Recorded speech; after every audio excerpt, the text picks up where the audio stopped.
E aí essa questão do privado e público, né, porque tem a questão do imposto, e aí as pessoas não conseguem pagar imposto, abandonam aquele prédio e fica aquele problema. O centro do Recife está um caos, né? A gente sabe disso. E isso é um reflexo da modernidade e as cidades do interior também vêm sofrendo isso. E aí foi isso que eu provoquei. A gente juntou, né, Carbonel, Bruna Tavares, Ednei Pedroso e o Túlio Bitt para mediar.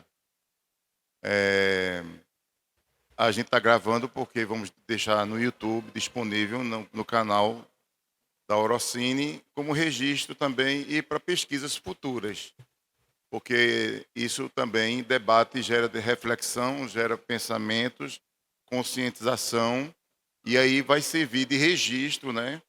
E é importante, né, ter esse documento disponível para todo mundo. Então, boa prosa para a gente, né? O Túlio pode iniciar e estamos à vontade. Vamos lá. Boa tarde, gente. Primeiramente, vou me apresentar. Sou Túlio Bitti, sou de Caruaru, Pernambuco. Sou realizador audiovisual, roteirista, produtor audiovisual. Participo de uma página chamada Tô Dentro Festivais, que é um portal que a gente divulga festivais que estão com inscrições abertas e tal. Que tem sido um espaço massa também, né? De receber conhecer os festivais pelo Brasil, conhecer mostras de todo tipo de gênero, ficção, documentário, experimental. É, Também atuo lá em Caruaru na rede municipal, como oficineiro, professor também. A gente tem um Festicine Itaúna, que é de Paulo Conceição, que todo ano traz um circuito de oficinas, né, para a zona rural de Caruaru. Então a gente está dentro da comunidade de fato, como o Orocine está sendo no meio da rua, numa praça. Eu acho muito massa esses festivais que acontecem assim, no meio da comunidade mesmo, sabe? E eu acho que a interiorização do cinema tá vindo com tudo, já é uma coisa que vai se estabelecer de fato, né? Quanto tempo atrás a gente via, tinha um festival, dois, né? Agora, graças a Deus, teve esse boom de festivais e que isso continue. É, eu queria agradecer o Orocine pelo espaço para a gente estar debatendo esse assunto que é tão importante para a gente, né? Porque eu fiz uma falinha aqui. Registrar o cotidiano é mais do que filmar o que acontece, né? É reconhecer que histórias das nossas ruas, vizinhos, famílias também merecem ser contadas e lembradas, né? O documentário tem esse poder. Ele guarda o tempo, preserva a voz, devolve dignidade a quem muitas vezes é silenciado historicamente, né? E quando esse olhar vem de dentro das próprias pessoas que vivem essas realidades, o cinema se torna uma ferramenta de pertencimento e transformação, né? Então a ideia é que esse encontro aqui seja uma troca, né? Sobre como o documentário nasce nas brechas do dia a dia, das feiras, nos terreiros, nos becos, nos quintais e onde quer que seja, e que a gente pense junto como seguir filmando, né? Com o coração e com propósito, para que o audiovisual continue sendo esse espelho de resistência das comunidades. É, Primeiramente, eu já me apresentei, eu queria que vocês se apresentassem, falassem um pouquinho sobre a trajetória para que a gente se conheça. É, ótimo. Olá, boa tarde, pessoal. Meu nome é Ednei Pedroso, eu sou estritamente roteirista e diretor de produção. Já tenho aí uma estrada um pouco longa, aí, mais de 20 anos, né, fazendo isso. Antes de qualquer coisa, né, depois de me apresentar e antes de qualquer outra coisa, queria agradecer aí o convite do Carlos Camari, da produção da Orocine, né, essa mostra fantástica, incrível que tá acontecendo aqui na 4ª edição de Orobó, trazendo, né, todas essas obras, toda essa produção, escoando, né, essa produção que vem muitas vezes do interior, que vem muitas vezes da comunidade em si, né, para outras comunidades tão distantes também. Então, queria aproveitar para agradecer, né, e dizer que o documentário realmente ele é essa peça muito potente, né, que às vezes fica à margem do que a gente chama de cinema, né? Quando a gente fala de cinema, não é a primeira coisa que vem na nossa mente a questão do documentário. Todo mundo quer contar uma historinha de ficção, todo mundo quer contar, né, uma história mirabolante, fantástica, que a gente vê em novelas, em filmes e tudo mais, e na verdade a realidade, ela às vezes ela suplanta, ela transpõe muito mais a ficção. Ela é muito mais surpreendente, digamos assim, né? A gente fala que a vida imita a arte, né? Justamente porque a vida ela sobrepõe a arte, né? Ela é muito mais surpreendente, ela é muito mais às vezes até mais inverossímil do que o que a gente coloca na ficção, assim. Então, esses momentos, essas coisas incríveis e que muitas vezes estão no nosso cotidiano, elas precisam ser registradas, elas precisam ser imortalizadas, digamos assim, né? E o documentário é a ferramenta certa para isso, para dar voz para a vida, digamos assim. Obrigado. Boa tarde, eu sou Carbonel, sou de Recife, né? Ultimamente moro na comunidade do Curado, sou diretor, sou educador popular, multiplicador de sonhos e uso a comunicação como forma de revolução, transformação, né? E aí venho trabalhando com cinema há um tempo e sou grafiteiro também e pichador. E aí a gente usa esses mecanismos para trabalhar nas periferias, né? Faço parte de um coletivo, sou idealizador também de um coletivo chamado Ficcionalizar, onde nosso propósito é só a ficção salva a realidade, onde a gente leva cinema para as periferias do Grande Recife, não só do Grande Recife, mas também no Agreste, no interior e no sertão. A gente vem com oficina de formação, né? É uma parada que a gente vem continuando. E hoje está sendo massa que tem outros educando que estão na rua produzindo outro. Então, por isso que a gente fala dessa multiplicação de sonhos. E eu sou, no meu coletivo, eu faço mais parte de fotografia, né?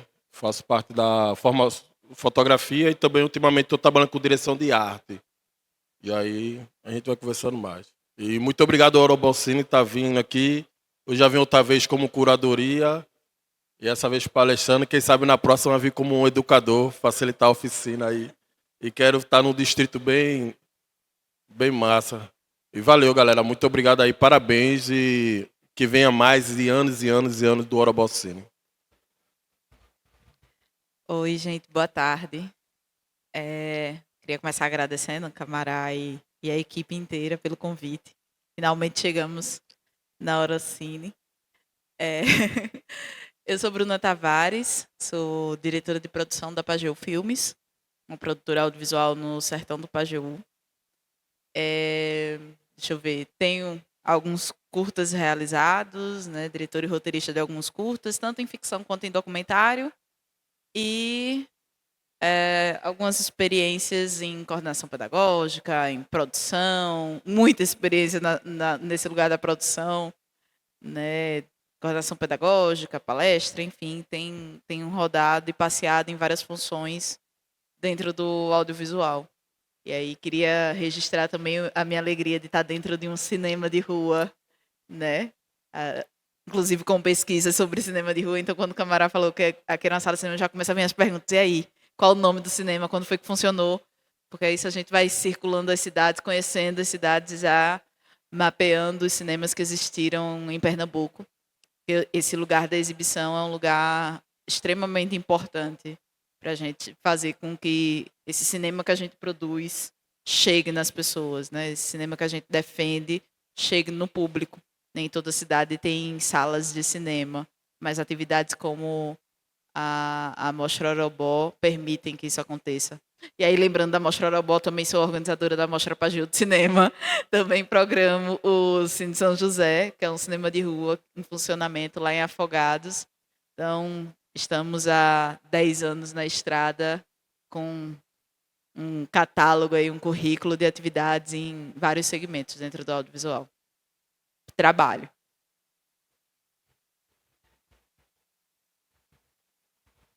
Quando a gente fala de documentário, no geral tem uma percepção muito equivocada em relação ao gênero documentário, né? Acha que... Mas é porque também, por experiência de assistir muito curta-metragem, a gente vê que algumas pessoas têm uma visão um pouco engessada de fazer documentário, que é documentário, né? Aquela pessoa sentada falando numa cadeira. Então, assim, documentário não é uma câmera, é uma cadeira, né? Então, assim, muitas vezes até quem faz esse documentário é o grande ponto, assim, né? Como, por exemplo, hoje em dia a gente percebe que os povos originários, a população indígena, tem os coletivos surgindo aí, e está sendo muito massa ver quem está contando essas novas histórias, né? Que geralmente é sempre de fora, né? O que o cara acha sobre aquilo, uma pesquisa que o cara fez e tal. O que é que vocês acham sobre isso, sobre essas vozes? Qual a importância dessas pessoas, novas pessoas que estão contando essas histórias aí? Eu vou começar porque eu acho que a Pajeú Filme surgiu dessa provocação, né? A gente está no sertão do Pernambuco e aí é isso. Eu sou de Recife e fui morar em Afogados da Engazeira, então eu fiz o caminho inverso. Saí da capital e fui morar no interior. E quando eu fui morar nessa cidade, eu me deparei com um cinema e um cinema funcionando ainda com película, né, 36 milímetros, 35 milímetros. E isso já me chamou a atenção para esse espaço. E aí a gente começa a pensar como é que a gente pode fazer o cinema pernambucano aparecer nesse espaço. Porque isso estava funcionando exibindo Mad Max, exibindo Missão Impossível, né? Então, os filmes pernambucanos que a gente, né, gostava não passava lá. Então, vamos fazer uma amostra, vamos exibir filme pernambucano. Só que é quase que uma inquietação que vai crescendo, né? Peraí, agora Mas aí você começa a assistir o filme pernambucano e faz, mas esse filme pernambucano não tem o sertão. Ou o sertão que está nesse filme pernambucano não é o sertão que eu estou morando, porque o sertão que eu estou morando tem um cinema. E o filme pernambucano que está mostrando aí, está mostrando o sertão seco, o sertão da frágil, né, da miséria. Então, foi quando a gente começou, não, vamos fazer filme, né, vamos criar a Pajeú Filmes. E aí eu sempre falo no plural, porque eu me refiro a Pajeú Filmes, e a Pajeú Filmes hoje é formada por nós dois, né, eu e o William Tenório, está aqui também. Quer falar? E aí a gente começou nessa inquietação de vamos fazer um cinema pernambucano que tenha a cara do sertão. E aí é muito isso que você está falando, né? A gente começou a produzir filmes lá em Afogados, dentro desse recorte de documentário, por entender que é quase que uma porta de entrada, né? Para fazer, para você conseguir fazer, né? Não é mais fácil. Eu não considero hoje mais fácil ou mais difícil do que a ficção, porque, como você disse, não necessariamente é sentar a pessoa e botar para conversar, mas esse imaginário do que é sentar e filmar uma pessoinha falando, né, esse formato clássico do documentário, acaba sendo uma porta de entrada para muita gente começar a fazer filme. E aí, a partir desse primeiro, você vai estudando um pouquinho mais sobre o documentário, um outro jeito de enquadrar a câmera, um outro jeito de colocar o som daquela pessoa. Peraí, no meio desse documentário vamos botar uma performance, já virou uma coisa diferente. Então, acaba que é uma porta de entrada para você ir se provocando e aperfeiçoando dentro do cinema. E é isso. Isso aconteceu comigo, dentro da Pajeú Filmes, mas ao longo dessa estrada a gente já se deparou com várias outras experiências que também aconteceram com estudantes, né? Pessoas, para a gente, nas nossas atividades, é sempre muito importante que tenha essa atividade formativa, porque é isso, a gente leva a oportunidade para que esses estudantes, essas comunidades, também façam os seus filmes, também façam os seus documentários, também contem suas histórias, né? E comecem a traçar esse caminho como a gente, entende? E eu acho importante, prometo que vou encerrar, eu acho importante dizer que esse registro do cotidiano e do lugar, ele está no documentário, mas ele também é possível dentro da ficção. Mas é isso, o documentário ele vai abrindo o caminho para você chegar lá. Então, é bastante importante trazer essa discussão, né? Porque é isso, a gente só vê as grandes empresas de película vir, chegar, aproveitar a galera da quebrada ali, a galera dos povos originais e tal, e vai-se embora, velho. E como a gente abre diálogo nisso, a gente ainda sai como chato, sai como errado, né? E aí eu falo nisso, por exemplo, pelo nascimento vamos dar aqui o exemplo que você falou, os povos indígenas.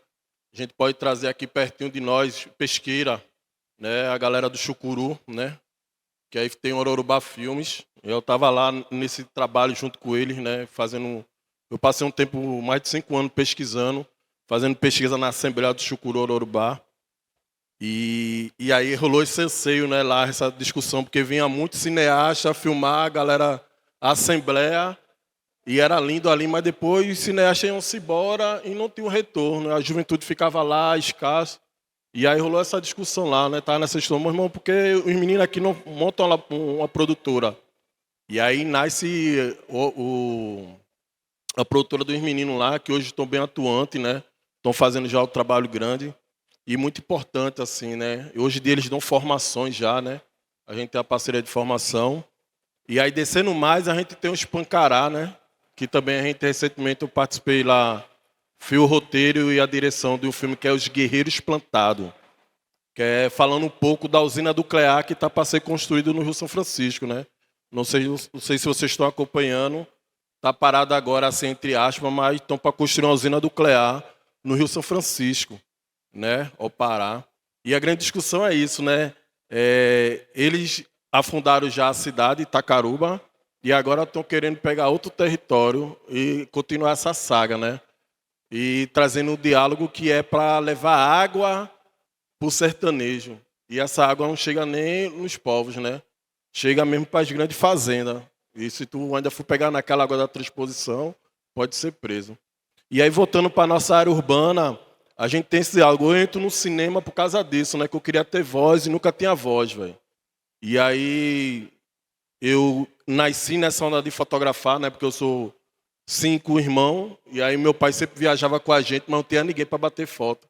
E aí, eu sempre dizia, pai, deixa eu bater foto. Aí, sempre faltava um filho, né? Que esse tempo não tinha uma selfie ainda, né? A selfie nasce em 94 com o Chico Sainz.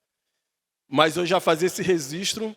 E se tem a necessidade, velho, eu não vejo ninguém com a minha cara no cinema, velho. E a gente, o cinema nosso pernambucano é muito explorado pela galera do Sul. Você vê que tem grandes produções aqui, por exemplo, agora recentemente, né?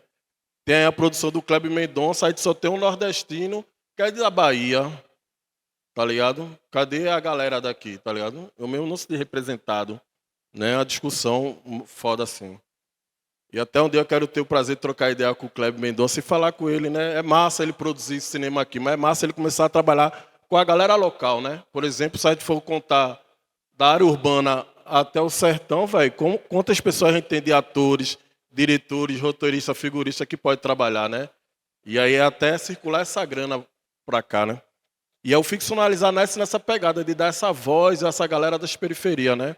E aí a gente inicia lá em 2014 no Amaro Branco, na plataforma Amaro Branco, trazendo esse processo, né? Que Amaro Branco era o sítio histórico de Olinda, né? Como a gente falou, patrimônio cultural, mas o Amaro Branco não é visto nisso, né? O Amaro Branco é visto como a quebrada onde rola o tráfico, onde a polícia chega batendo, chega fazendo tudo que não presta, né? E tem várias riquezas, várias mestras e mestres, né?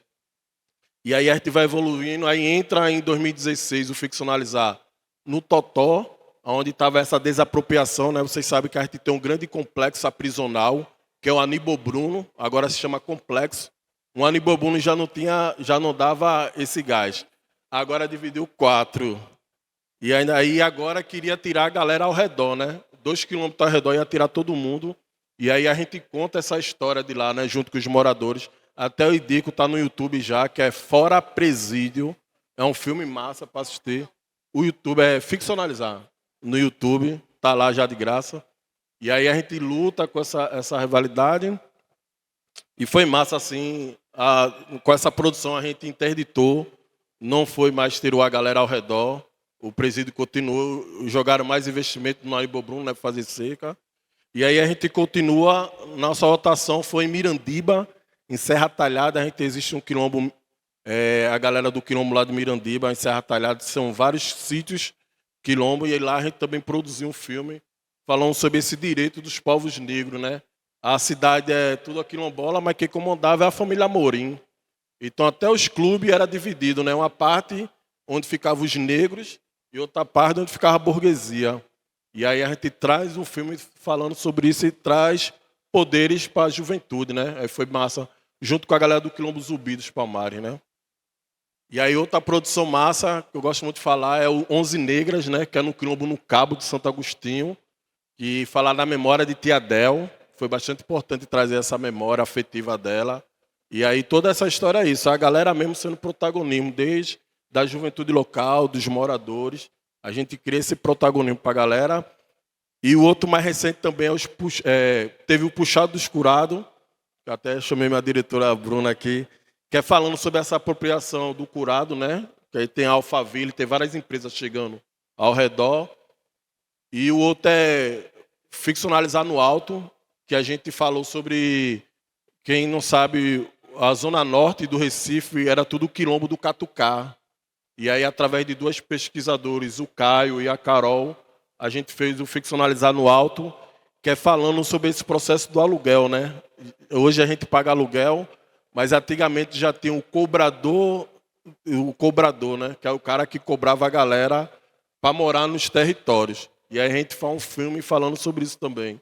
E aí é isso, a gente traz todo esse processo cinematográfico para mostrar o empoderamento que a juventude local tem, né? Como é que a gente pode transformar, revolucionar. E o cinema é essa ferramenta de revolução, né? E aí espero também um dia a gente fazer uma exibição aqui nas escolas desses filmes, que é bastante importante. São os filmes de formação, mas às vezes nem parece ser formação. A galera se dedica tanto ali, desde a fotografia, desde a direção de arte, desde a produção, desde a captação do som, desde a edição, desde a articulação com a comunidade, que traz uma potência muito grande essa galera aí. E esse é o trabalho que a gente vem fazendo, né? E eu acho lindo assim como o Orobó vem resistindo, né? Não é uma área urbana, mas é uma área aqui rural e trazendo essa galera, né? Por isso que eu até estava dizendo à galera, eu quero vir da oficina e não quero ficar na cidade. Quero estar numa zona rural mesmo, porque nesses lugares que isso é o encanto, né? Eu trago até uma palavra de Nego Bicho, porque a gente só existe o começo, meio e começo, né? E tem uma palavrinha do professor Lepé, que é o encontro e o reencontro. O cinema traz esse encontro e reencontro, né? Bem, né? Os meus colegas eles já enumeraram uma série de ações e uma série de, como eu vou dizer, de resultados desse movimento, né, que o mediador citou para nós, que ele é muito bem-vindo, no sentido de que as pessoas, as comunidades, né, determinados povos e tudo mais, eles estão pegando para si a sua própria narrativa e estão podendo colocar a sua própria voz, né, através do documentário, através da ficção e tudo mais, ao invés de serem explorados pelo pessoal de fora, né, pelo homem branco, etc, etc, como historicamente a gente vê que acontecia, né, e que agora está acontecendo menos, ainda bem. Eu esqueci de dizer que eu também sou parecerista e avaliador de editais de fomento no Brasil todo, né? Lei de Incentivo à Cultura, PNAB, Lei Paulo Gustavo, e muito a gente se depara, quando está avaliando um projeto assim, com projetos que vêm justamente do interior, que vêm de povos originários, né? Que vêm do pessoal das comunidades e tudo mais. E um dos grandes funis, um dos grandes gargalos que a gente encontra ali é a questão de formação, que é uma das coisas que enfim, para o bem ou para o mal, as leis de incentivo, elas pedem, elas exigem, pontua, né?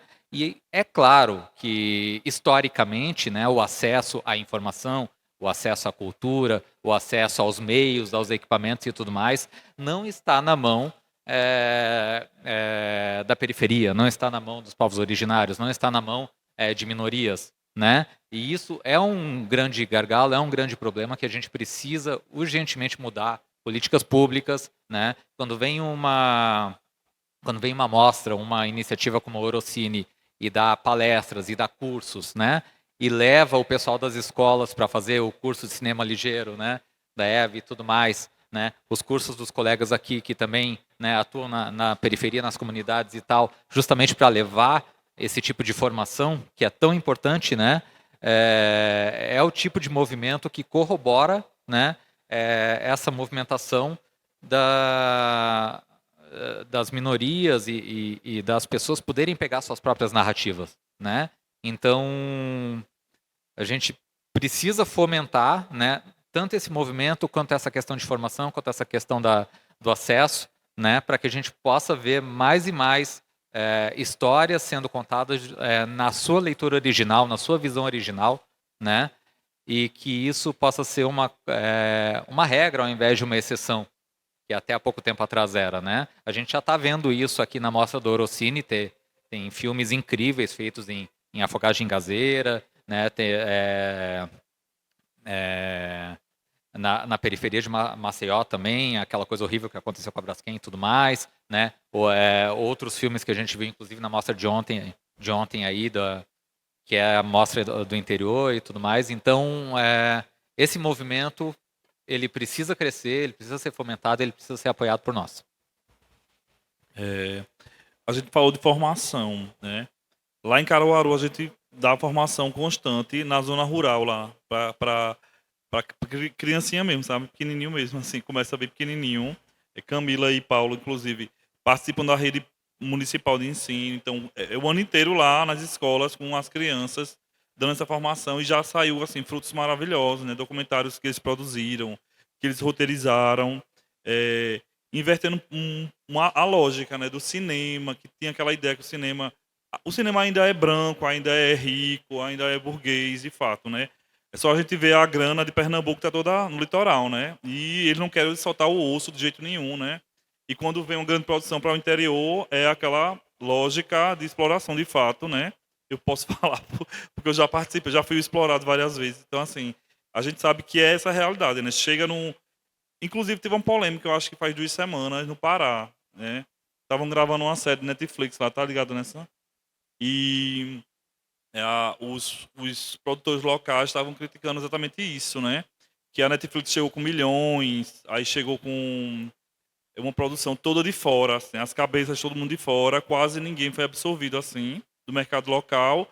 E a resposta que o diretor, que me esqueci do nome do cara, Cidade de Deus, como é o diretor dele? Fernando Meirelles. Fernando Meirelles teve coragem de dizer: a gente trouxe porque não tinha gente para trabalhar aqui. Tipo, isso gerou um grande burburinho, assim, né? Pegou muito mal, obviamente, né? Graças a Deus que pegou mal. Antigamente ele ia ser aplaudido, né? Então foi muito criticado porque, tipo, Pará já tem um mercado estabelecido, do jeito que Recife também tem, Salvador também tem, Amazonas também tem. Então, assim, que bom que a gente está formando pessoas, apesar de tudo, para que contem essas histórias, elas contem as próprias histórias, seja documentário ou ficção, né? Eu queria entender como é o processo de vocês, né, em relação à formação, assim, né? A gente tem um passo a passo com as crianças, mas cada território, cada localidade, cada comunidade tem uma realidade totalmente diferente, né? E a forma da didática, o tempo do curso, enfim, da oficina muda. Eu queria entender isso com vocês. Eu posso dar minha parte. Bom, eu sou oficineiro de roteiro, eu tenho um curso de roteiro para iniciantes que justamente eu ministro nas periferias lá do Recife, né? Tem um projeto, enfim, que ele abre turmas nos compás de lá. E assim, eu propriamente não sou formado em cinema, a minha formação é outra, é administração. O cinema, para mim, ele foi totalmente autodidata. Eu aprendi a escrever meio que sozinho, procurando cursos, pesquisando na internet e tudo mais, mas eu tenho acesso. Eu já, né, nasci com acesso, por mais que tenha nascido pobre, né, tenha passado boa parte da minha vida morando no morro, morador do morro e tudo mais, como branco, homem, cis, etc, eu já saio com uma vantagem tremenda nessa realidade que a gente precisa mudar, né? Então eu pude ir atrás disso e conseguir levar, né, o que eu aprendi, o que eu consegui de experiência nesse tempo todo e tal, para pessoas que não têm essa oportunidade, que muitas vezes ela está no corre do básico, né? Quando a gente fala em periferia, em comunidade e tudo mais, a pessoa está no corre do básico, né? E ter sua própria voz é uma coisa que ela pensa lá na frente, ela está pensando aqui no básico primeiro, né? Então, isso é uma coisa que a gente precisa fazer, né? Como salientado na questão anterior, é uma coisa que a gente precisa fomentar, é uma coisa que a gente precisa ir atrás, insistir. Muito mais poderoso e importante do que formar público é formar profissionais para poder estabilizar essa voz, estabilizar essa visão, né? Estabilizar essa narrativa, né? Essa narrativa original, né? Porque não adianta eu, como homem branco, etc, etc, ir lá fazer um documentário sobre uma comunidade de povo originário, uma comunidade ou uma aldeia, um povo originário, etc, etc. Não vai soar real, não vai soar de verdade, não vai ser a visão deles, não tem, sempre vai ter o meu filtro aqui, né? Quer dizer que eu não posso participar disso de jeito nenhum? Não, mas eu posso auxiliar, pelo menos dando suporte, para que eles contem suas próprias histórias, sabe? Se a gente puder pensar um pouco mais em dividir, né, o que a gente tem, o que a gente pode, o que a gente consegue e tal, eu acho que a gente é um passo, né, dentre tantos passos que a gente precisa dar aí para poder tornar isso cada vez mais realidade. Pode falar. De lá para cá. Vamos lá. Eu queria deixar registrado. Ele está morando no bairro em que eu nasci e me criei. Então, acertou aqui duas crias do curado. Né? Minha família, eu cresci no entorno do Aníbal Bruno, que ele estava citando agora. E aí, quando ele falou do ficcionalizar no alto, a parte paterna da minha família é no Alto do Pascoal. Então, está na mesma região aí.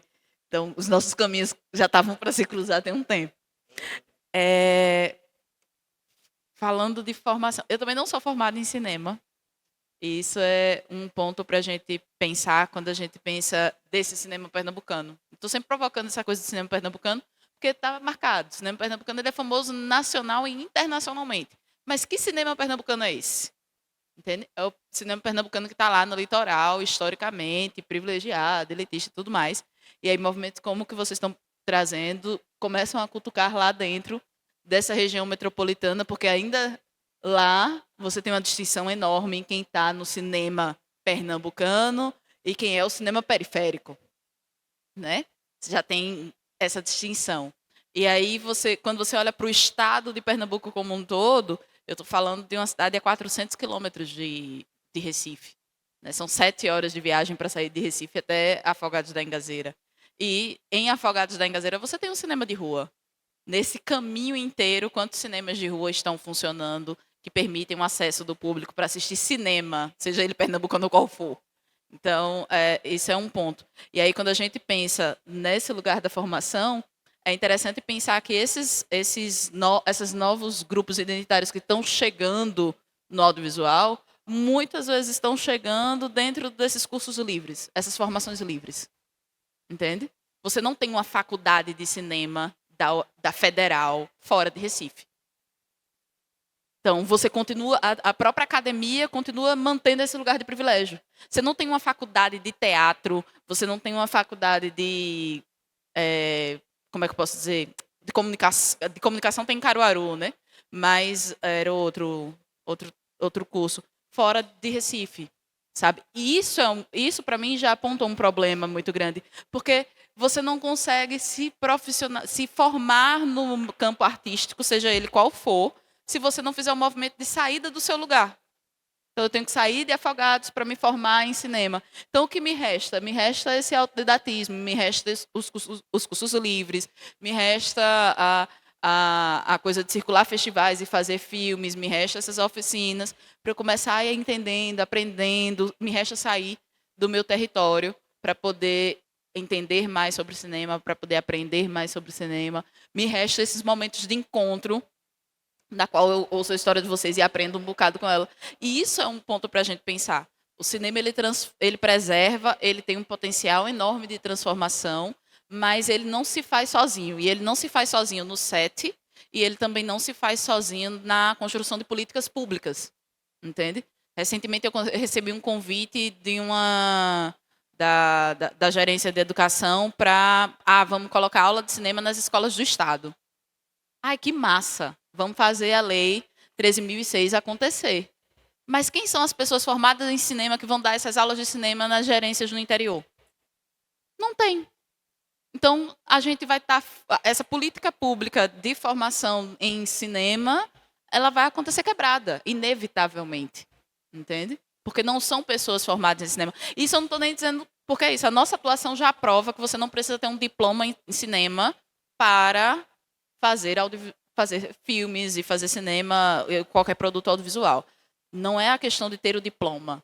entende? Mas é a questão de como a política pública como um todo se constrói, né? Eu sou formada em História, né? Minha formação inicial, eu sou professora de História e fui parar, larguei tudo da educação e fui para o campo cultural, né? Então, isso é uma coisa que tem sido muito presente nessas discussões, né? Durante muito tempo eu estava lá dando aula de História e ouvindo os alunos do terceiro ano, e aí, o que é que vocês vão fazer? Eu vou fazer medicina, vou fazer isso, vou fazer aquilo outro, mas todo mundo vai fazer algo que vai sair da cidade e ninguém vai fazer nada do campo artístico. Quais as possibilidades para os artistas que não estão na capital? Se não forem essa colaboração entre nós. Desculpa. Eu queria mudar aqui a estatística, né, já que o meu amigo perguntou quais são as estratégias que você usa para a formação. E eu queria que todo mundo ficasse em pé, que eu queria fazer uma dinâmica que eu sempre faço nas atividades de cinema. É rapidinho, só para introduzir, galera. Então, galera, para trazer esse processo de formação, todo o início do processo da formação criativa, periférica, educativa popular, eu desenvolvi essa técnica de dinâmica, né, que é a forma de interagir. Vocês sabiam que a gente é uma máquina fotográfica? A galera, Carbonel já está ali viajando. Como, Carbonel? Simples, a gente tem nossa cabeça, que é a nossa memória, onde resiste. Nós temos nosso corpo, que é o corpo da câmera, nós temos nossas pernas, que é o tripé que segura, e nós temos nossos olhos, que é o que resiste a tudo, tá ligado? A cada clique, você resiste um momento, resiste um olhar, né, bebê? Carbonel, mas por que tá falando isso? Porque faz parte do registro. A única diferença de nós com a máquina é que a máquina a gente pode botar na impressora e imprimir, mas nós também pode imprimir. De noite, depois daquele cuscuz, pegar uma folha branca, um lápis, só pensar naquela roupa linda que viu na rua, aquele rapaz que viu, aquela moça, aquela flor, aquele passarinho, só trazer esse processo resiste. Então, esse processo cinematográfico da gente, se a gente não trabalhar ele, não vai adiantar de nada uma máquina 4K, 8K, 9K, tá ligado? E aí, quem tem óculos tem como se fosse as lentes, né? Tem outras lentes que pode ser essa evolução e tal. E aí, isso tudo para introduzir o processo de um clique, velho. Um clique é todo mundo sabe bater uma palma, né? Então, assim, ó. Aí, quando dizer um clique é todo mundo bate palma. Um clique, dois cliques. Aí vai ter hora que eu vou dizer meio. Aí, meio a gente fala assim, meio clique. Aí, vamos lá. Um clique e meio. Pronto. Dois cliques. Um e meio. Um e meio. A grande pegada aqui é igual a como você está focando na lente. Mas qual é a diferença? A gente não vai focar, a gente vai trabalhar nossa audição. Então a ideia de um clique aqui é que todo mundo bata um clique junto. A gente, com o processo coletivo, a gente vai fazer só um clique, onde a gente vai escutar um clique só coletivo. Então um clique, calma, tá desfocado aí, dá um clique, dois cliques. Calma, foca, de forma pra cima assim, pra passar energia. Que se depois do almoço, tá todo mundo assim, é sábado. E para um clique, calma, um clique, dois cliques, um e meio, 5 cliques, dois cliques, 10 cliques. Vários cliques para você. Então, isso é uma dinâmica que eu trago para os educandos. E quem quiser, quem é educador aqui, quiser levar essa dinâmica, pode levar para a escola, para onde quiser. Eu acho que é bastante divertido, a galera ficar rindo, como erra e tal. E traz essa concentração também, né? Aí como a galera tá agoniada, eu falo, um clique, olha, um clique. A galera ficou focada. Então, isso é uma introdução que eu trago para trazer o cinema, até para quebrar esse processo das tecnologias, né? O que acontece muito, como a gente vai para as periferias, que muitos jovens não querem pegar numa máquina porque tem medo, ou já recebe aquela, cuidado aí, boy, senão tu vai quebrar. E esses equipamentos não quebram tão fácil. Só quebra se tu jogar no chão, velho. Mas se tu tá ensinando, tem todo um processo cinematográfico, educação para ensinar o jovem, né? Então, essa onda do clique já é para quebrar essa barreira, para a gente introduzir o cinema, trazendo as tecnologias, né? Mas eu ainda vou além, que é no processo, por exemplo, da gente não só ter uma máquina para registrar, mas ter esse momento de cabeça para fazer esse autorregistro, né? E aí a gente leva esse processo e no ficcionalizar, a gente usa uma metodologia que a gente fala, né, que é o contar, o recontar e o encantar, né? A gente gosta de usar essas 3 linguagens. O contar, a gente vem no olhar documental, desse trazer o documentário, né? E no contar, fica mais fácil da galera contar algo da sua comunidade, algo que tem. O reencontar é como a gente já junta o documentário junto com a ficção. Então, aquele registro que o menino falou, que a minha praça sempre tinha um coroa que vendia uma pipoca. Isso foi o processo documental. No processo do recontado, doc-ficção, a gente já traz a ficção para dentro, né? Então, a gente introduz aquele vendedor de pipoca na praça. E aí traz esse processo do recontar. E o processo de encantar, a gente usa a animação. A animação pode ser do processo digital, como processo dentro do stop motion, né? Da fase de recorte e tal. E aí a gente traz essa animação. Aí, por exemplo, aquele senhor de pipoca, que vende pipoca, a gente já cria um encantamento com ele, que é, por exemplo, fazer a animação da pipoca estourando na praça. E aí, esses são os módulos que a gente tenta introduzir nos jovens, né, para pensar. O cinema é esse processo do auto-pensar, do auto-construir e no auto de desconstruir, né? É o que a gente vem fazendo muito, principalmente a gente do Coletivo Ficcionalizar, vem trazendo esse encontro, reencontro, né, como falei do Lepê, mas dessa desconstrução, né, de desconstruir. Que às vezes para fazer o cinema precisa de uma máquina top, pá. E simplesmente hoje em dia a gente viu que no próprio smartphone dá para fazer várias paradas. Tem várias pessoas produzindo coisa horrores, assim, de bom, né? Fazendo. Então, esse é um pouco da dinâmica que a gente gosta de usar. E outra dinâmica que eu acho que é massa e é o diferencial, que é, galera, vocês formou uma turma, convida essa galera para ser estágio, para estagiar, para poder ter vivência, porque a formação é massa. Mas o grande encanto é como tu leva um jovem desse para estar atuando no teu lado, pô. Tá ligado? Para estar acessando espaço que nunca ia acessar na vida, né? Então eu falo como jovem, né? Eu também não sou formado em cinema. Na verdade, eu estudei até o 2º ano e depois eu disse, galera, dá para mim não, velho. Já viu, eu quero ser artista. Essa onda que o Bruna traz, né? A gente periférico tem muito esse sonho. E não só o sonho do artista, é porque o artista a gente consegue transformar, a gente consegue multiplicar, né? Então, eu trouxe esse dom, né? Peguei esse dom assim que a minha mãe trouxe para mim. Ela até fala, não sei de onde tu arrumou isso, porque não tem ninguém na nossa família artista. Eu sou a primeira safra de artista da minha família. E a segunda está sendo as minhas filhas, que hoje em dia elas pintam, estava até querendo vir para cá, mas tinha uma festinha do priminho, elas ficou instigada, né? Mas essa continuidade é muito massa, tá ligado? Como você vê um educando seu atuando no espaço, dando. Então, esse que é o boom da formação cinematográfica, velho. Porque a formação não é só tu levar uma máquina top, uma Aris, um set de cinema, tá ligado? Num set com a galera. Não, ao contrário. É ter essa continuidade. Essa continuidade que é a transformação top. Então, eu, como educando, eu fui aluno do Matheus de Sá e Lucas Barreto, 2 fotógrafos, que antigamente a galera tinha o canal 03, e a galera fazia a Semana de Fotografia do Recife. Então, eu fui um workshop com os caras, e depois, meu irmão, é isso que eu quero. Comecei a perturbar os caras. Meu irmão, eu quero andar com vocês, quero estar... As caras, não, Carmen, não dá hoje não, pá. Mas como rolava alguns workshops, eu participava. E nisso eu vi como dava essa transformação.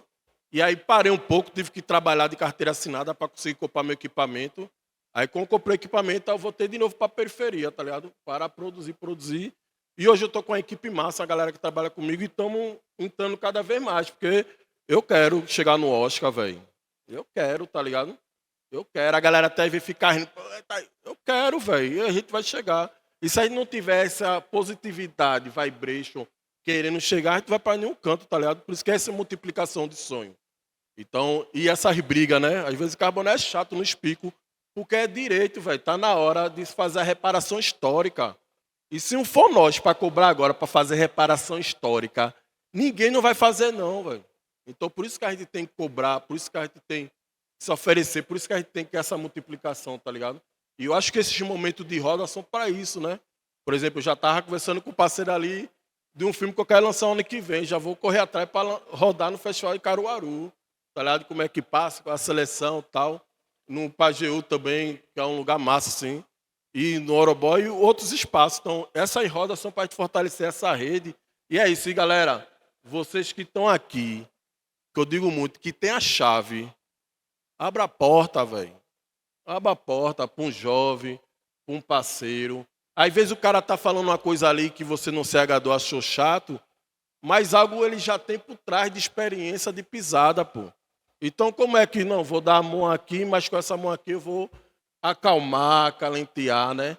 Então façam isso, vocês que têm a chave na mão, transformam, vira essa chave, abre essa porta para esse jovem aí, porque a gente tem uma potência tão grande que vocês não vão encontrar em nenhum lugar do mundo. Essa potência que o pernambucano tem, nenhum lugar tem, velho.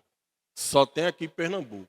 Agora, o que falta é a gente ter mais oportunidade de transformar. E são poucos que têm essa oportunidade, tá ligado?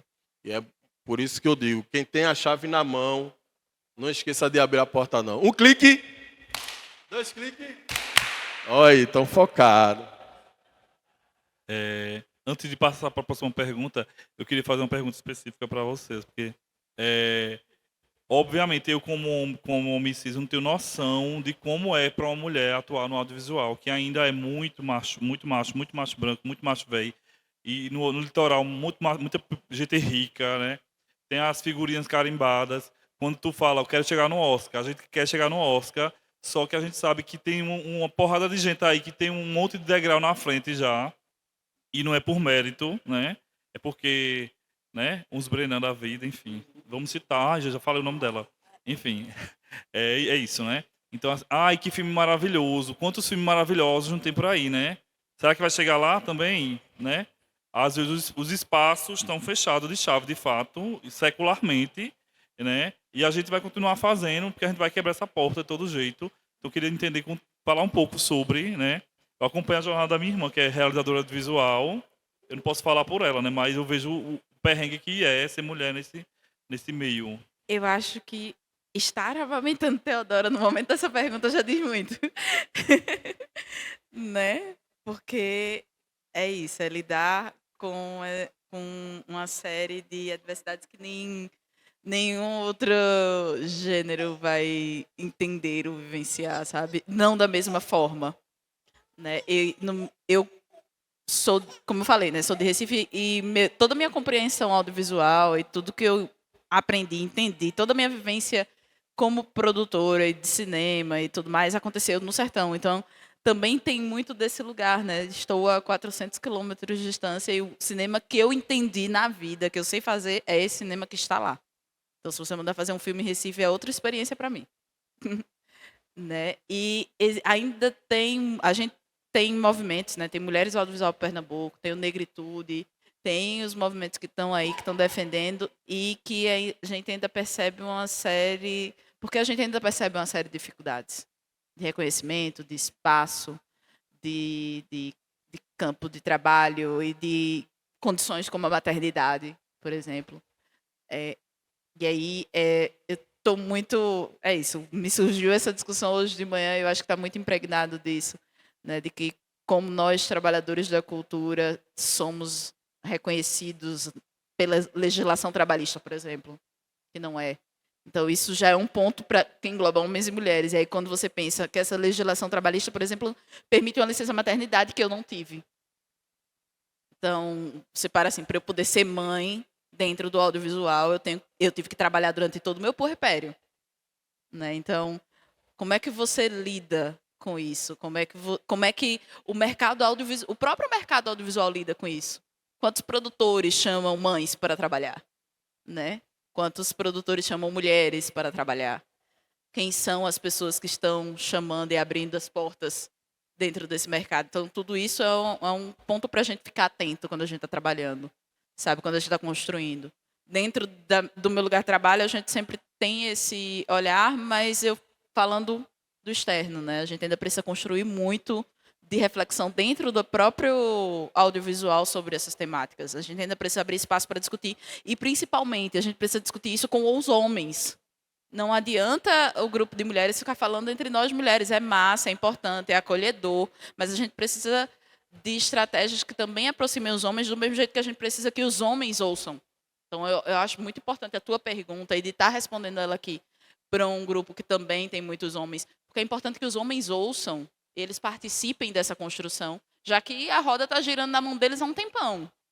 Então, são os homens entenderem que é isso. A gente vai passar a roda, ela vai girar em outras mãos. Isso não quer dizer que você está perdendo, mas quer dizer que está oportunizando que outras pessoas também participem, que mulheres participem, que o cuidado do filho não é só da mãe, também é com o pai. Então, tudo isso a gente precisa conversar com mais frequência dentro do audiovisual, sabe? E muito obrigada pela tua pergunta. Uma questão que tu trouxesse, a questão trabalhista, legal. A gente tem visto nos últimos editais, né, que foi uma grande batalha. A gente acompanhou aqueles grupos lá, a BD, a PES, o pessoal de Pernambuco, e contra algumas cotas, alguma questão muito extensa, né, de muito tempo.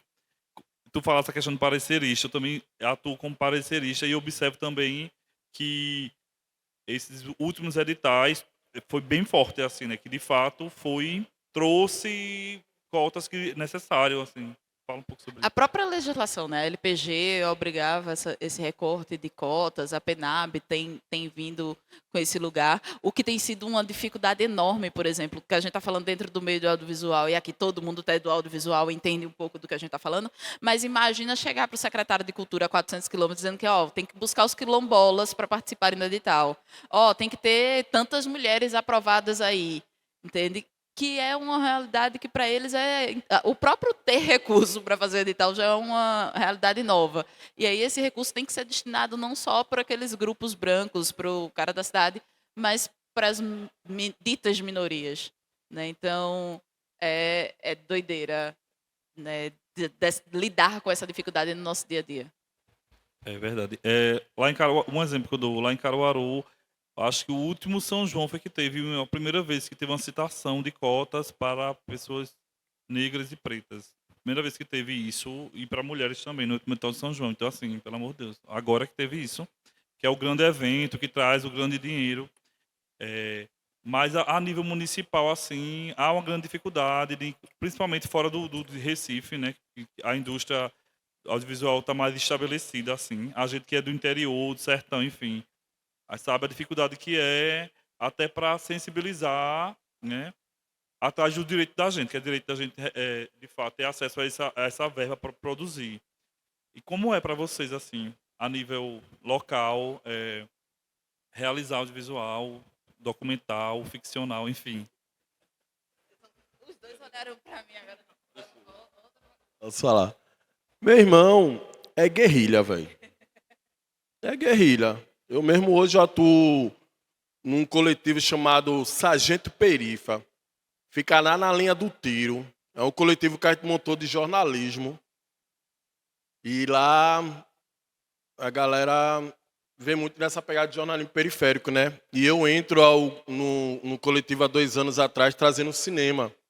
E a galera pirou assim, pô, Carbonel, a gente não imaginava que era isso, faz jornalismo é melhor e pá. Mas eu falei pra galera que é preciso nesse momento agora, né? Hoje a gente tá com o celular, tudo é imagem e tal. E eu levei o cinema até para a própria comunidade se proteger, né? Que lá tem muita abordagem policial. E aí eu tava falando que o celular é uma ferramenta que você pode fazer essa evolução. E desde lá a gente tá tentando, velho. 3 edital já a gente tentou do ano pra cá e não conseguiu ser aprovado, tá ligado? E aí tem uma colega minha, Martiene, que chega bem triste, assim, pô, acabou, né? A gente não conseguiu aprovar mais uma vez, velho, tô triste. Não, amiga, fica triste não, tá precisando de quê? Vamos fazer, velho. Veja só o dinheiro do URB pra eu vir, tá ligado? Pra trazer equipamento, mas não, se não tiver, a gente vai de bicicleta, mas vamos fazer. Não dá pra gente fazer uma oficina de uma semana, mas dá pra fazer uma oficina de um dia, né? Eu vou dar exemplo agora, eu tô num projeto chamado Jovens Defensores Populares, né, que está acontecendo em 4 territórios em Pernambuco, o Xambá, Peixinho, Arruda e Linha do Tiro, né? E lá a gente tá tendo essa dificuldade, tá ligado? De ter jovens que não tem expectativa, não tem nada. E aí eu trago o cinema, introduzo o cinema, né? Eu tô dando duas linguagens. Um é comunicação comunitária e o outro é comunicação periférica, onde eu uso o cinema para se comunicar. E numa oficina de 1 hora, velho, a gente conseguiu produzir material de 1 minuto, 2 minutos, e material potente, vibrador, tá ligado? E aí Martin fez, porra, tu é foda mesmo. Eu, não, minha amiga, não é querer ser foda. É querer acreditar e transformar, tá ligado? É aquele processo do encontro e do reencontro. A gente vai ter um encontro agora, mas vai ter outro reencontro mais na frente. Aí eu trago assim, por exemplo, antes da pandemia eu dei uma oficina lá no Peixinho, e eu dei oficina para 2 alunos massa, o Adelmo do Vale e outro amigo. E aí durante a pandemia, velho, eu me deparei com a tristeza, sem trabalho para mim, sem nada. E esse Educando liga, Carbonel. Eu tô com um edital que eu aprovei aqui, velho. Você tá afim de ser nosso diretor fotográfico, não? E aí, pô, eu fiquei assim impressionado, que eu disse, pô, mas o que caiu a ficha foi meu Educando, velho. Então esse Educando teve o respeito e o privilégio de convidar um cara que naquele mesmo momento não era mais o professor dele, eu era o empregado dele, mas mesmo assim ele queria fazer o trabalho junto, tá ligado? E aí a importância também de ter um incentivo, tá ligado, para isso, mas também a importância da gente poder fazer o cinema de guerrilha, que é esse olhar, esse autocuidado, essa onda de transformar, tá ligado? E isso, né, a gente tem um equipamento, se a gente não usar esse equipamento, esses equipamentos vão quebrar, velho, tá ligado? Mesmo se tu não usa guardar o equipamento, vai ter uma hora que o equipamento vai se quebrar. Então, é melhor se quebrar tendo uso, tá ligado? Que a gente tá fazendo resultado, temos projetos, do que não usar. Então, eu tenho um equipamento e passo circulando com essa galera, tá ligado? E aí a gente vem trazendo essas linguagens, desde a captação do áudio, edição e vídeo. E é isso, o cinema é uma guerrilha, principalmente pra gente do povos pretos, tá ligado? A galera originais, a galera do interior, sempre vai ser uma guerrilha. Sempre vai ser uma guerrilha. Então, eu acho também é isso, velho. Se vocês têm equipamento, sei que esse mês, por exemplo, eu também passei um tempo de produzir muito de graça. Mas depois eu vi que eu estava me cansando muito. Aí eu botei na fita. Eu vou fazer 2 produções no mês de graça, tá ligado? Aí eu escolho 2 amigos, 2 pessoas que querem. Então, 2 vezes no mês eu vou e levo meu trabalho voluntário, velho. Levo meu drone, levo minha câmera, minha captação de áudio, meu notebook para editar. E aí isso que eu passo também para vocês, velho. Também fazer isso, tá ligado? Eu sei que às vezes o sistema bota muito na cabeça da gente que a gente tem que trabalhar para pagar as contas, para pagar os impostos. Mas o sistema não quer que você multiplique sonho, velho. Então, se você multiplicar o sonho, vai ser até melhor. Tá ligado? Que você vai, por exemplo, a gente vai criar uma rede onde a gente pode trabalhar com essa rede. Imagine a gente com a conexão Recife, Caruaru, Afogado de Gazeira, Orobó. Imagine essa galera fazendo a produção. E hoje em dia, com a tecnologia, a gente pode produzir todo mundo de casa. Mas imagine a gente conseguir fazer uma produção mega mônica, trazendo esse eixo, né? Que Pernambuco é a linha reta. Imagina essa linha reta nessa resistência de guerrilha. Quanto a gente ia se apoderar de conhecimento de cada um e quanto a gente ia poder pleitear vários processos aí que só é o eixo de lá, né? Às vezes a galera só chega aqui já para executar, mas na hora de discutir, o eixo discute lá e depois vem. Então, esse é o processo, né? Esse é, assim, por exemplo, eu trago muito esse cinema de guerrilha, que até às vezes é engraçado, assim, a galera, mesmo eu vou sair da minha casa, do meu conforto, mas esse desconforto é que traz a transformação. Carbonel falou numa coisa agora que é algo que me toca já faz um bom tempo, que é essa questão da democratização dos meios, dos equipamentos, né, e tudo mais. Hoje em dia, qualquer um que tem um celular com uma qualidade Full HD já pode, em tese, fazer cinema, né, porque já tem todos os meios ali na mão para captar, gravar e tudo mais. E, ao mesmo tempo, como está cada vez mais difícil mobilizar as pessoas para fazer cinema, para construir essas vozes, para, enfim, né, fazer ou documentário, ou ficção, ou seja lá o que for. Ontem mesmo eu estava vendo um curta meu que eu produzi em 2008, e ele tem tantas cenas, tantos personagens, tantas locações que ele tem uma estrutura de longa. É uma ficção, tá? E naquela época foi para produzir ele sem dinheiro, na guerrilha, né, também e tal, foi uma coisa monumental, assim. Mas todo mundo tinha disposição para fazer aquela produção. Ninguém foi pago, todo mundo estava lá no amor, etc, etc. E como hoje em dia, tu olha para aquilo e já cansa só de pensar em fazer aquilo sem dinheiro. Porque parece que justamente isso, o sistema suga a pessoa, a primeira coisa que pensa é quanto é que eu vou ganhar com isso, né? Eu vou tirar minha bunda da cadeira para não ganhar nada, para não ganhar, quanto é que é o cachê, né? Se não fala em cachê, o pessoal não se movimenta. E daí, é claro, todo mundo quer ser remunerado, todo mundo quer ser pago, todo mundo quer ser bem pago, né? E todo mundo deveria ser pago para trabalhar e tudo mais. Mas quando a gente está falando de arte, quando a gente está falando de um pontapé inicial, e quando a gente está falando de iniciar uma carreira e produzir uma carreira, a gente sabe que o cinema, a guerrilha é a porta de entrada, né? E como esse movimento de guerrilha ele está cada vez mais sendo solapado pela realidade, pelo sistema. Então essa é mais uma das lutas que nós também como realizadores, como educadores, como, né, oficineiros e tal, a gente tem que lidar todo dia, né, com as pessoas, os jovens, né, e os adultos que a gente ensina, né, que olha, tu vai ter que produzir, tu vai ter que começar, e tu vai ter que começar sem ganhar dinheiro. Não, mas como assim?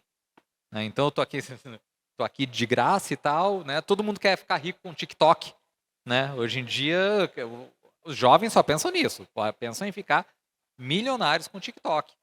E daí a fazer cinema de guerrilha, meu. Não. Todo mundo quer ser Kleber Mendonça, todo mundo quer ser, né? Eu sou um pouco mais antigo. Eu quero ser o Tarantino. Quando a gente vai nos cursos de cinema, né, dar alguma palestra e tal, todo mundo acha que é Godard. Quem diabos é Godard? Nem eu lembro quem é Godard, sabe? Mas todo mundo quer ser Godard, sabe? Não faz o menor sentido, assim, sabe? O pessoal coloca a carroça na frente dos bois, então esse é mais um movimento, mais uma coisa, mais uma barreira que a gente precisa também passar, né? Para poder dar uma visão de arte, uma visão de cultura, uma visão de identidade, explicar para esse pessoal que cinema é identidade, que identidade molda a realidade, né? E que a partir dessa realidade que você molda, você vai ter condições de mudar a sua realidade, mudar a realidade da comunidade que você atua, né? Então, tem todo um caminho aí para você passar antes de você pensar em ganhar dinheiro, digamos assim, sabe? Mas tudo começa aqui na educação e nessa girada de chave que a gente luta todo dia para girar. Pronto. Eu vou abrir para o público. A gente tem um tempinho curtinho, então sejam breves. Quem quiser fazer uma pergunta, alguma colocação. Alguém quer fazer alguma colocação? 5 minutos. Então eu vou... Oi? Ela quer falar ali, ó. Não, eu vou fazer uma pergunta final, então. Alguma pergunta? Alguém vai fazer alguma colocação? Não? Pode falar. Não, pergunta não, tem duas coisas. Uma é meio deprê, então eu vou começar com ela para não fechar deprê. Uma é o que Carbonell e Ed falaram, que eu acho que tem uma coisa a ver com cinema e os caminhos, e não ter gente para produzir e tal, que eu acho que e TikTok tem sido esse lugar, e as redes sociais de modo geral, porque eu acho que tem a ver com uma coisa que também a gente tem um problema que a Mostra Rossini é um dos lugares que tenta resolver, mas claramente o gargalo é maior, que é onde a coisa vai ser exibida, né? Porque produzir cinema é caro, assim, mesmo hoje com a facilidade de determinadas tecnologias, mas ainda é caro, e cinema é produzido em coletividade, na maior parte das vezes. Então isso é um problema. E aí depois, onde é a janela, né? Para onde é que isso vai? Porque até produzir o filme, a gente tá vivendo isso agora na atividade que a gente estava debatendo, que é a parada de produzir o curta e o longa. Para quem já produziu um curta, produzir um longa não é muito difícil. Basicamente, você respeitando as proporcionalidades, a coisa é a mesma. Agora, a fase de distribuição é diferente. Tá ligado? Então, só isso já demonstra uma questão. Então, A garotada quer porque com o celular em casa você se grava sozinho, bota numa plataforma que já existe e isso pode, né? Então, a janela de exibição é um lugar a ser refletido, né? Ou seja, existe uma certa ideia, um certo pensamento de que produzir é mais fácil porque, de certa forma, as tecnologias de produção foram barateadas. No entanto, isso não se reflete no lugar de exibição. Basta a gente pensar que, inclusive, é isso. E eu estou falando isso como um realizador que vem do interior e que tem uma dificuldade gigante de furar uma bolha para além do Nordeste, por exemplo. Tá ligado? Ou para grandes festivais ou para festivais internacionais. Isso é um ponto. E aí, esse ponto é meio que eu não estou dando resposta, nem estou fazendo pergunta. É meio que estou jogando ele como uma provocação também. O 2 tem a ver com o que Bruna falou um pouco, eu acho, na rodada anterior, que tinha a ver com, que foi uma pergunta que eu fiz sobre formação e tal. Que tem uma coisa que Bruna tocou que eu acho que é muito importante, essa coisa de pensar cursos de formação e tal. E eu acho que a gente que está no interior, acho que sofre da mesma coisa, porque a gente sempre se encontra, está sempre falando das mesmas mazelas, que é a parada do seguinte. Por exemplo, e aí retomando só o ponto da universidade, porque essa para mim é mais crítica, que é o seguinte, né? Por mais que os filmes, em certa medida, se inscrevam e transpassem o tempo, transcendam a gente enquanto realizador, os filmes que você fez, os filmes que eu faço, os filmes que a gente faz, mesmo depois que talvez a gente não esteja aqui, talvez esses filmes persistam e continuem, talvez, é a academia que produz pesquisa e publicação e conhecimento e reconhecimento. Quando se fala de cinema pernambucano, quando a gente vai pesquisar cinema pernambucano, quando a gente vai pegar, tipo, tem um livro recente, assim, a gente tem algumas publicações do cinema pernambucano feito por pernambucanos residentes em Recife. O mais recente é publicado por aquele cara que estava na fundação. O que estava coordenando a projeção no lugar de Luiz Joaquim, como é o nome dele? Tá, o nome do autor, vou esquecer. Ele fez uma coletânea de cinema pernambucano. Basicamente, a gente não existe. O cinema, as publicações, as teses, ou seja, a formação ela não é só para produzir filme. A formação é importante porque é a galera que, falando do campo universitário, é essa galera que está no campus. É essa galera que está produzindo conhecimento, é essa galera que, inclusive, está repassando esse conhecimento textual, escrito, porque a gente não pode negar que ele é importante, ele é validador, né? Porque se você não está inscrito nas obras físicas escritas, não nas obras físicas, elas podem hoje ser digitais, mas se você não está escrito em texto, nas obras que vão ser citadas por terceiros, você não vai existir. Quando se falar em cinema de Caruaru, se você não tiver citado numa dessas obras e alguém está pesquisando, e, segundo o pesquisador tal, aquela chatice de BNT, saca? Simplesmente você não existe, ela não existe. Isso é uma realidade. Então, a formação, a pesquisa o campo de conhecimento acadêmico, ele é sim um validador e a gente não pode ser inocente e acreditar que não, que e é isso. Estou falando também como uma pessoa não formada em cinema, de outro campo, mas que entende que esses lugares são validadores.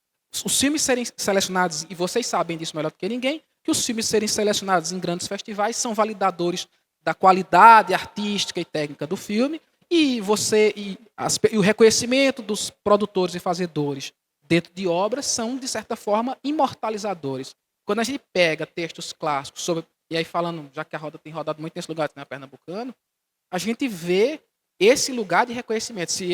É impossível você falar de cinema e não citar Gilmar Muniz de Brito. É impossível você não citar Kátia Menzel. Vim falando, inclusive, no carro sobre a produção de Kátia no Agreste, na região de vocês, exclusivamente em Caruaru. Ela tem uma produção muito forte. É impossível. Não só pela produção dela, mas por quantidade de obras que ela é citada, saca? Será que isso vai acontecer com a gente? Entendo qual é a parada. Então, eu acho que tem outros gargalos e outros lugares problemáticos. Prometo que essa é uma frase, que é a própria discussão sobre cinema enquanto espaço de exibição, que é o meu lugar de pesquisa, né? Quais são os cinemas de rua que vocês conhecem e já ouviram falar? Os que estão em Recife. Saindo de Recife, quais são os espaços de cinemas que a gente conhece, que as cidades do interior tiveram e hoje não tem mais, e não tem mais por quê? Né? Então, tudo vai se convergindo, assim. E fazer a pergunta? Bem breve, sim. Boa tarde. Queria falar já desde o começo, então por isso que eu... algumas coisas que eu queria falar, tentar ser o mais breve possível. A primeira é um informe só, que as inscrições do Tela estão abertas, é o Jabá. É o evento de mercado, o braço de mercado do CinePE. Ele deve acontecer ano que vem, para longas e séries em qualquer estágio de desenvolvimento. Pode ser desde o argumento até já estar finalizado para licenciamento. Então, eu convido todos a inscreverem e a espalharem também essa questão da inscrição, que é só para produções Centro-Oeste, Norte e Nordeste, né? Então, é importante a gente tomar esse lugar, por mais que ele também seja complexo. Ano passado mesmo, eu, com muito orgulho, constrangi todos os players, apontando na cara deles o que eles tinham deixado passar no ano anterior. Que por enquanto o que eu consigo fazer é fazer eles passar vergonha. Talvez um dia eu consiga fazer eles começarem a produzir. Vamos tentar. A outra coisa que eu queria dizer sobre o documentário é que a gente defenda muito a terminologia do documentário.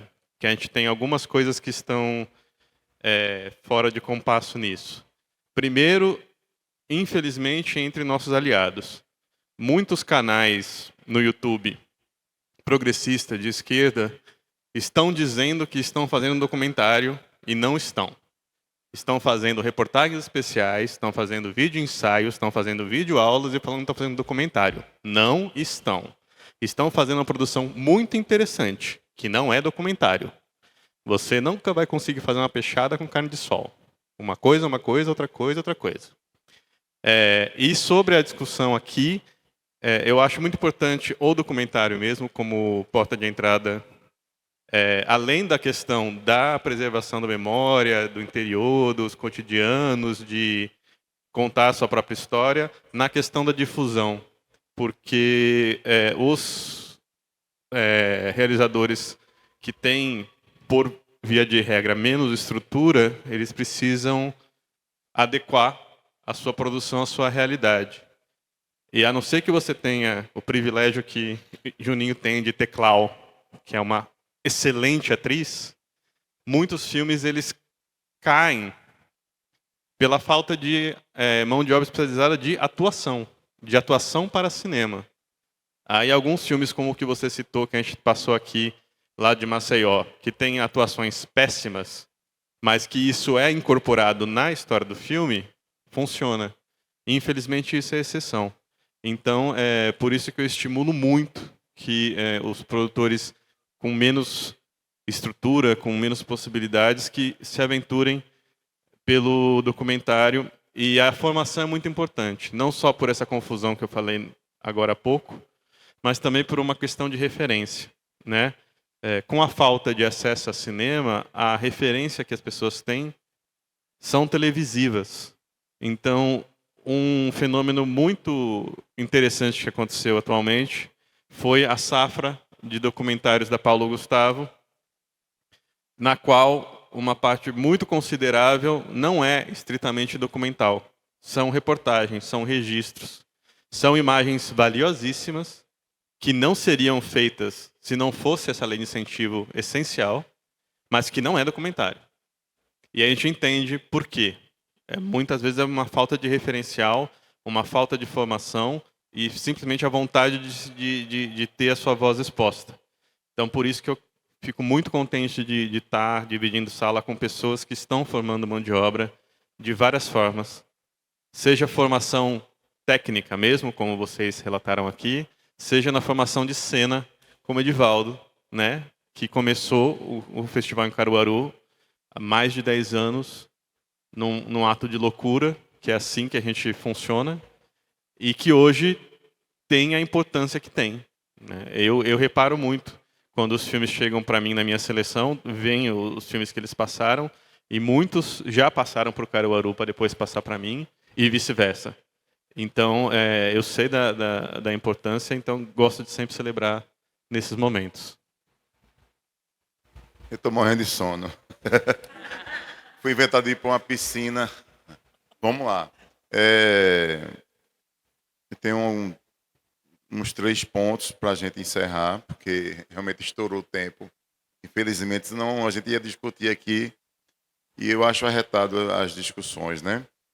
Na questão da distribuição que ele falou, o Fernando Veller também mencionou isso ontem na outra prosa, lá em Matinadas, né? Que o gargalo, assim, olha, a gente deve fomentar mais, assim, procurar umas políticas direcionadas para a distribuição, para escoar a produção, né? Não adianta estar produzindo e onde é que vai escoar? Onde é que nós vamos mostrar o cinema, né? E outro ponto que eu queria relacionar aqui é que os documentários dessa edição, né? Enquanto memória, a gente vê vamos dizer assim, um dilúvio que aconteceu lá em Afogados, com Afogado da Engazeira, com Cicatriz, do Lúcio Vinícius, né? Nós tivemos aquela tragédia da bala perdida, né? Que assassinou a menina grávida, né? Que é o caso isolado número 1000, né? Nós temos aquele filme lá do Sul, que a questão de moradia, né? E aí, assim, tudo muito orgânico, assim, a câmera trêmula, sabe? E aí, assim, esses documentários, eles servem como documento mesmo de registro de uma comunidade, né? De um local. Então, acho que nós tivemos nessa edição documentários potentes, né? Até a Narie mesmo, que é do Sergipe, mostrou uma realidade de estar numa quadrilha junina, né? Então, esteticamente também bem interessante o filme. Então, os documentários da nossa mostra dessa edição teve esse olhar cuidadoso e aí a gente pontua essa questão da memória de aquele filme, ele vai ficar, né, e vai servir de documento para pesquisas futuras. Então, isso é muito bom. Eu queria agradecer bastante a todos, né, os componentes dessa prosa. Agradeço bastante, né, todo mundo que está aqui prestigiando essa prosa, de estar aqui. Eu queria muito poder ter aberto mais para discussões, mas a gente só tem um tempo reservado e estamos no limite. Eu gostaria de compreensão e agradeço muito de coração mesmo, a vinda de todos para cá, para minha terra natal. Eu sou natural daqui, mas eu moro em Camaragibe, né? Mas sempre estou aqui em Orobó, porque minha mãe mora aqui. Eu tenho um filho que mora aqui. Tenho 2 irmãos que moram aqui. Então, é sempre bom estar respirando esse ar oroboense, né? E vamos dizer que querer fazer cinema aqui seja uma forma de querer estar aqui nessa minha cidade, sabe? Querer estar convivendo aqui. E as pessoas me chamam de Carlinhos aqui, né? As pessoas me chamam de Carlinhos e eu já tenho 52 anos. E eu fico muito feliz, assim, as falas que falaram ali, né? Amigos de infância que hoje trabalham na gestão pública. Muitos são políticos, né? Se tornaram políticos e nós éramos moleques aqui. E aí, como a vida nos guia e torna, assim, isso que eu pensei, poxa, vamos fazer uma mostra em Orobó. E aí já estamos na 4ª edição e já estou pensando na 5ª edição, que é uma luta, não é fácil. A última edição da Orocine foi em 2022. E aí a gente fica dependendo de recursos, né, para concretizar o que a gente imagina fazer. Para ter uma estrutura como a gente pensa, né? A Orocine, a última edição teve 4 dias de atividades. Nós ampliamos para 8 dias e ainda fomos para distritos rurais e que lotou assim a praça, assim a gente só botou lá o telão e aí começou o burburinho de noite, estava todo mundo querendo ver filme, sabe? E gerou discussão, gerou curiosidade. Nós fomos para uma comunidade que tem uma reserva de Mata Atlântica, fizemos uma caminhada ecológica com alunos, fomos até uma cachoeira, tomaram banho de cachoeira, viu? pessoal aí se molhou aí na água. Então, assim, eu fico muito feliz. O júri, né, a curadoria, sabe? Todo mundo se dedicando. É uma luta, sabe, para você colocar, para que tudo funcione. Alguma coisa sai do trilho, mas a gente tem que estar contornando, tem que tomar decisões de última hora, sabe? Então, tudo isso forma a edição, né? A edição marcou, pronto, foi isso. A gente está fechando o ciclo hoje. Mais tarde vai ter a premiação. E eu me sinto muito feliz, agradecido mesmo pela colaboração de todos, sabe? De todo mundo, de todo mundo. Eu fico muito feliz. Isso é que me faz mais dar gás, né? E que eu acho que não vou me aposentar em cinema. Eu posso me aposentar do trabalho formal, né? Mas de cinema eu vou ser igual aquele cineasta português, né? Que ele morreu fazendo cinema, com 100 e poucos anos. O nome dele é Manuel, isso. É Manuel de Antônio, né? Manuel de Oliveira, isso mesmo. Ele morreu, né, fazendo um curta-metragem, o último filme dele. E é isso. Eu agradeço bastante, gente. Muito obrigado mesmo.